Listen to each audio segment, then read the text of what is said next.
ये चेस और लूडो का खेल हो रहा है। उधर से चेस खेला जा रहा है, इधर लूडो खेला जा रहा है। अरे ऐसे सदन है ये, माननीय सदन प्लीज आप मत सलाह दीजिए, बैठिए सीट पे। एक बिंदु अब पता नहीं, आप माइक चालू है आपका? नहीं, ये तो अभी चालू किया सर, दोबारा पढ़ना पड़ता है। आदत मत बनाओगे हमेशा, आदत मत बनाओगे हमेशा माइक। मैं फिर आपको चेतावनी दे रहा हूँ कि मुझे कुछ सदस्यों के नाम करना पड़ेगा। This is backdoor NRC sir, and it is completely unconstitutional. Don't change it. Don't change it. Put it down. Put it down. You devoted to vigilance all around.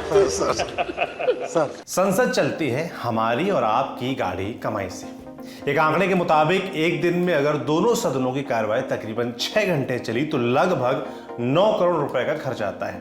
हम आपको ये आंकड़े इसलिए बता रहे हैं क्योंकि आप और हम संसद के मौजूदा मानसून सत्र की हालिया तस्वीरों को देख रहे हैं। हर रोज, हर मिनट संसद की कार्यवाही से एक बात हमारे आपके दिमाग में छप चुकी होगी, सदन की कार्यवाही स्थगित की जाती है।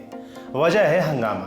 दरअसल विपक्ष की मांग है कि मणिपुर के मुद्दे पर दोनों सदनों में प्रधानमंत्री मोदी बात रखें। वहीं सरकार कह रही है कि नियमों के मुताबिक इस मुद्दे पर गृह मंत्री समेत सरकार बात रखने को तैयार है। ऐसे में प्रधानमंत्री इस मुद्दे पर क्यों जवाब दें?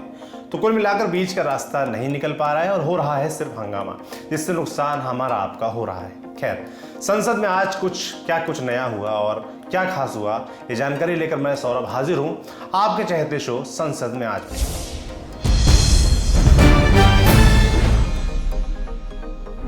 दोनों सदनों की कार्रवाई सुबह 11 बजे शुरू हुई। सबसे पहले बात लोकसभा की। प्रश्नकाल के साथ शुरू हुए सदन में विपक्ष की ओर से आज भी जमकर नारेबाजी की गई।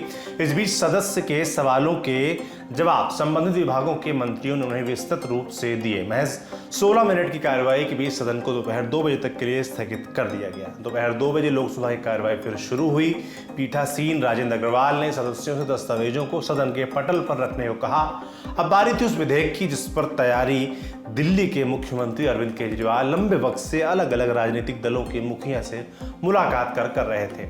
Item number 25। नित्यानंद राय ने गृह मंत्री अमित शाह की ओर से प्रस्ताव किया कि दिल्ली राष्ट्रीय राजधानी राज्य क्षेत्र शासन अधिनियम 1991 का और संशोधन करने वाले विधेयक को पुनर्स्थापित करने की अनुमति दी जाए।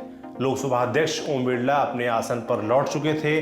सामने हंगामा शुरू हो गया था। ओम बिरला ने नारेबाजी कर रहे सदस्यों से पूछा, आप चर्चा करना चाहते हैं? इस विधेयक पर कांग्रेस के लोकसभा सांसद अधीर रंजन चौधरी ने आपत्ति दर्ज कराई। उन्होंने इस विधेयक की खामियों में क्या बताया, सुनिए। एक बिंदु अब पता नहीं, आप माइक चालू है आपका? नहीं, ये तो अभी चालू किया सर, दोबारा पढ़ना पड़ता है। आदत मत बनाओगे हमेशा। इस विधेयक का उद्देश्य उच्चतम न्यायालय की फैसले से यथास्थापित दिल्ली सरकार के अधिकार और उसकी स्वतंत्रता को कम करना है। उच्चतम न्यायालय की फैसले को बदलने की कोशिश कर और दिल्ली सरकार के मामलों में हस्तक्षेप कर केंद्र सरकार संघवाद के उस महत्व को कमजोर करना चाहती है जो हमारी मजबूत और कार्यात्मक लोकतंत्र के लिए आवश्यक है। अब आ रही थी AIMIM चीफ और सांसद असदुद्दीन ओवैसी की। ओवैसी ने विपक्ष का शुक्रिया अदा करते हुए कहा, मैं हमारे नेता प्रतिपक्ष का शुक्रगुजार हूं कि बगैर प्रधानमंत्री सदन चलने दिया। आगे क्या कुछ हुआ, सुने। सर, तो ये चेस और लूडो का खेल हो रहा है सर। उधर से चेस खेला जा रहा है, इधर लूडो खेला जा रहा है। सर, मैं इसलिए अपोज कर रहा हूं कि ये आर्टिकल 123 का वायलेशन है। एक सिंपल बिल से आप संविधान को अमेंड नहीं कर सकते। तीसरा, ये theory of separation of powers का वायलेशन है। चौथा ये है कि सर, सुप्रीम कोर्ट का 4 जुलाई 2018 का 5 जजेस का जजमेंट है। तो इसीलिए मैं ये कहता हूं कि ये इस हाउस को लेजिस्लेटिव कॉम्पिटेंस नहीं है, इसलिए मैं इस बिल की मुखालिफत कर रहा हूं। अब जबकि हमारे लीडर ऑपोजिशन ने अलाउ कर दिया बगैर प्रधानमंत्री के, मेरी आपसे गुजारिश है सर, मैं डिवीजन पूछूंगा, आप डिवीजन कराइए। विपक्षी दलों के सांसदों ने इस बिल पर खूब विरोध जताया। अब इस विधेयक पर अपना मत रखने की बारी थी कांग्रेस सांसद शशि थरूर की। उन्होंने क्या कहा, सुनिए। Thank you, sir.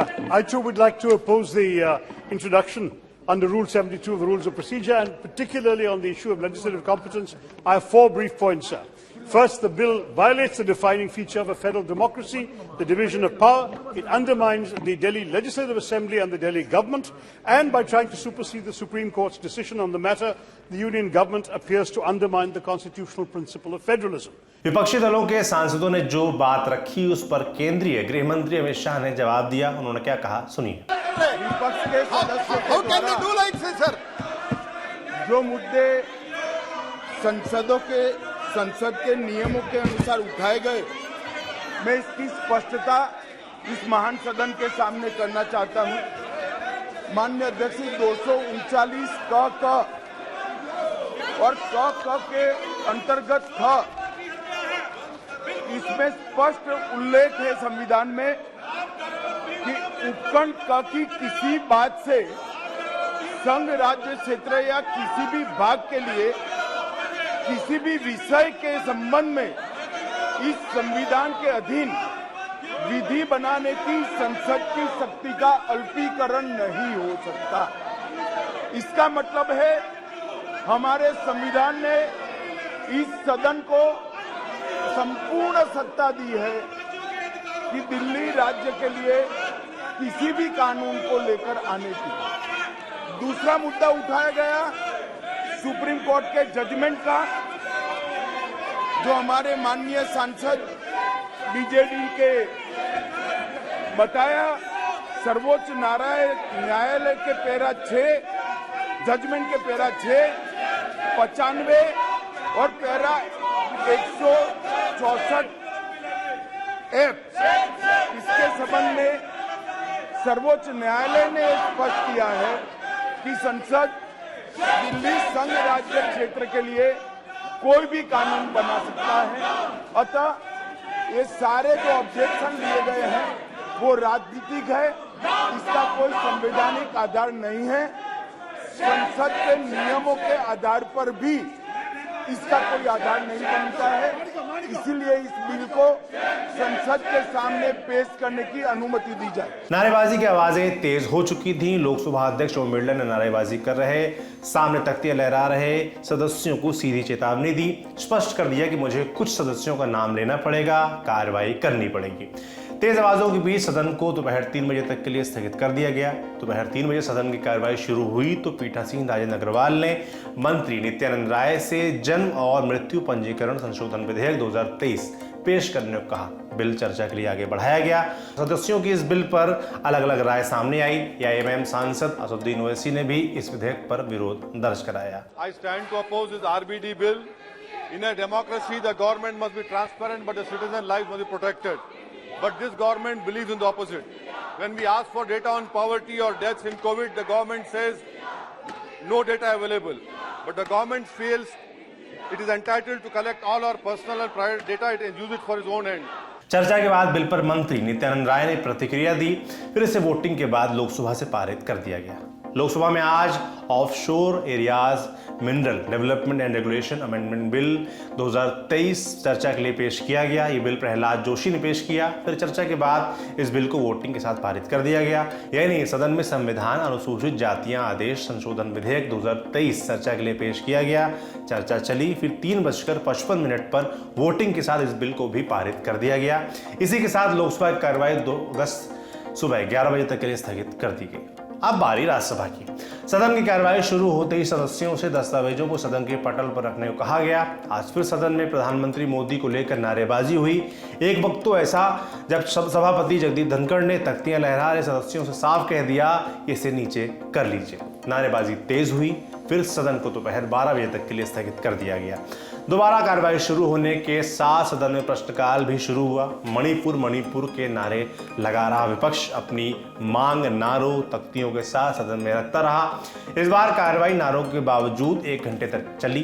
फिर 1:01 पर कार्रवाई को दोपहर 2 बजे तक के लिए स्थगित कर दिया गया। कार्रवाई 2 बजे नारों के साथ फिर शुरू हुई। वक्त 2:02 सदन में केंद्रीय मंत्री अर्जुन राम मेघवाल ने दी एडवोकेट्स अमेंडमेंट बिल 2023 पेश किया। इसके बाद केंद्रीय मंत्री अनुराग ठाकुर ने दी press and registration of periodicals bill 2023 पेश किया। राज्यसभा में चर्चा के लिए केंद्रीय राज्य मंत्री बीएल वर्मा ने दी multi state cooperative societies amendment bill 2023 पेश किया। वक्त हो रहा था 2:10। इसी बीच ऑल इंडिया तृणमूल कांग्रेस के राज्यसभा सांसद डेरेक ओब्रायन से सभापति जगदीप धनखड़ की जमकर नोकझोंक हुई। 2:20 पर नेता प्रतिपक्ष मल्लिकार्जुन खड़गे सभापति के सामने खड़े थे। प्रधानमंत्री मोदी का भी जिक्र किया गया।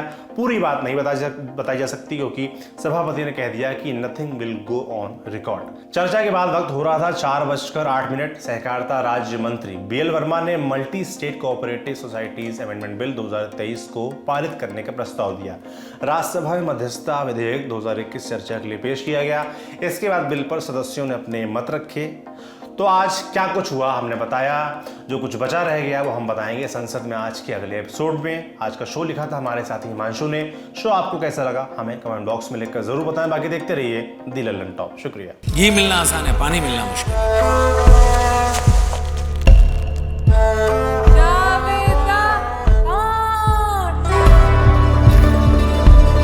पानी नहीं पियेंगे फिर कैसे हम जिएंगे?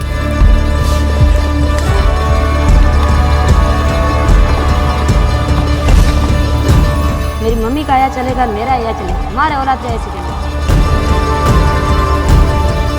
ये सब जो बाहर उठाने से जिसका बच्चा गिर गया,